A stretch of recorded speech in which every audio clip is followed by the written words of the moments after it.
வணக்கம். நாட்டிலேயே முதல் முறையாக உத்தரகாண்ட் மாநில சட்டமன்றத்தில் பொது சிவில் சட்டம் நிறைவேறியுள்ளது. பல்வேறு மதங்கள், இனங்கள், மொழிகள் கொண்ட பன்முகத்தன்மை கொண்ட நாடு இந்தியா. இங்கு கிரிமினல் சட்டங்கள் ஒரே மாதிரியாக உள்ளன. ஆனால் சிவில் விவகாரங்களில் அப்படி இல்லை. சிவில் சட்டங்கள் என்பது மதங்களை பொறுத்து மாறுகிறது.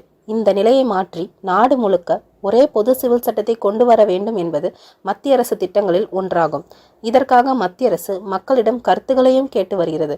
ஆனால் மத்திய அரசுக்கு முன்னதாகவே உத்தரகாண்ட் மாநிலத்தில் பொது சிவில் சட்டம் அமல்படுத்தப்படும் என்று அம்மாநில முதல்வர் புஷ்கர் சிங் தாமி அறிவித்தார். மேலும் பொது சிவில் சட்டம் தொடர்பாக அமைக்கப்பட்ட குழுவானது வரைவு அறிக்கையை தயார் செய்து இருப்பதாகவும் கூறியிருந்தார். இந்த நிலையில் உத்தரகாண்டில் பொது சிவில் சட்டத்திற்கு மாநில அமைச்சரவை அண்மையில் ஒப்புதல் அளித்துள்ளது.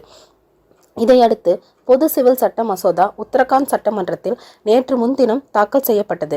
இந்த மசோதா மீது நேற்றும் விவாதங்கள் நடைபெற்றது. இந்த நிலையில் நேற்று உத்தரகாண்ட் மாநில சட்டப்பேரவையில் பொது சிவில் சட்ட மசோதா நிறைவேறியுள்ளது.